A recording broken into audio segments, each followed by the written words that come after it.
Welcome to The Explainer. Today we're diving into a huge idea that literally tried to re-engineer the world to prevent war forever. It was an idea born from the ashes of a global catastrophe, and it really represents one of the most optimistic and, well, maybe one of the most tragic chapters in modern history.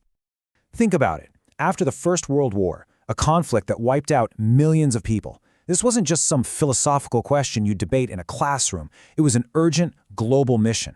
The world was absolutely desperate for an answer, for a new way of doing things that could stop a nightmare like that from ever happening again. And this desperation brought a massive debate in international relations right to the forefront. On one side, you've got realism. It basically says the world is a brutal jungle. States are always fighting for power and survival, and that's just the way it is. But on the other side, you have liberalism, which imagines something totally different, a zoo. A world where the beasts of war can actually be caged by international laws, by institutions, and by countries just working together. All right, so let's dig into this optimistic view. Where did this powerful idea, this challenge to the notion that war is just inevitable, actually come from? Okay, so at its very core, liberalism comes straight out of the Enlightenment. Now, unlike realism, which is all about power, liberalism is built on the belief that human beings are fundamentally rational. It has this deep faith that, by using our reason, we can build a better, more peaceful world. The thinking is that war isn't some law of nature. It's a problem, and problems can be solved. But this liberal optimism wasn't just, wishful thinking. It was built on a pretty clear toolkit for building peace, a set of core ideas about how the modern world really works. So the logic goes like this. As our societies get more modern, with complex economies, global trade, instant communication, our need to cooperate just skyrockets. Our shared interests in things like, say, stable financial markets or new technologies, they become way more valuable than anything you could gain from a war. Conflict just becomes, well, irrational. It's bad for business. And this ties into a central goal. Thinkers like Jeremy Bentham argue that the entire point of our political and economic systems should be to maximize human well-being. And obviously, constant war is just terrible for well-being. So the goal should be to design systems, even international ones, that promote peace and prosperity for everybody.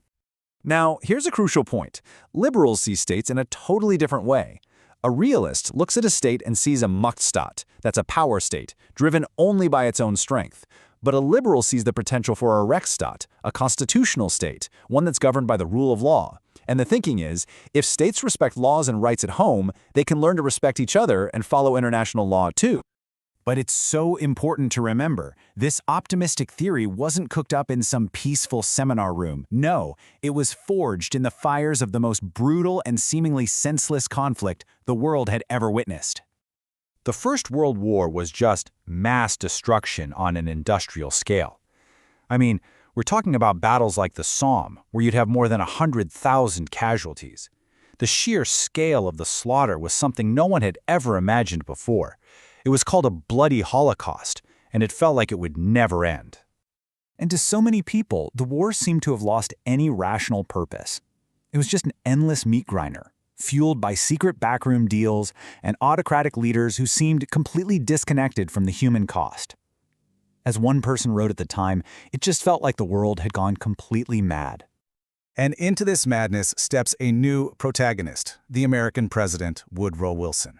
Now, he wasn't just trying to win a war. He had this incredibly radical vision to fundamentally redesign the entire world order so that a war like this could never happen again. His core mission was summed up in this one phrase: to make the world safe for democracy. See, Wilson was a huge believer in the liberal idea that democracies are just inherently more peaceful, especially with each other. He argued that the war was caused by these autocratic, militaristic regimes, and the only way to guarantee peace for good was to replace them with governments that were actually accountable to their people. His famous 14 Points program was the actual blueprint for this new world. It called for ending secret treaties, promoting free trade to tie countries together, and letting people choose their own governments. But that last point, number 14, that was the real game changer. This General Association of Nations, well, that was the League of Nations. This was the heart of his entire plan. This was designed to be the very cage for the beasts of war we talked about earlier, the central pillar of that new, rational, international zoo where countries could solve their problems with words, not with weapons. And for a little while there in the 1920s, with the League up and running, it kind of looked like the Wilsonian dream might actually work. But then came the 1930s, and let me tell you, it was a swift and brutal wake-up call. The zoo's gates were about to be smashed wide open. It was like a series of dominoes falling. The Wall Street crash kicks off a global depression, which fuels political extremism. Then you have aggressive powers like Japan and Nazi Germany who just openly defy the League and then walk out. All across Europe, the exact same kind of autocratic, militaristic states that Wilson blamed for the First War were on the rise all over again. But you know, maybe the most devastating blow came right at the very beginning. The U.S. Senate, afraid of getting tangled up in Europe's problems again, refused to ratify the treaty. The world's most powerful nation, the main architect of the League, refused to even join its own creation. It crippled the League's authority before it even had a chance to get started. So, that whole liberal vision of a world brought together by trade and progress, it completely fell apart. Instead of cooperation, the economic crisis led to this fierce, each country for itself mentality. The jungle was back, and honestly, it felt angrier than ever. The dream of a peaceful, interconnected world was, tragically, just way ahead of its time. So, all this leaves us with this huge, powerful question, doesn't it? Was this whole grand experiment just a naive, utopian illusion that was doomed from the start?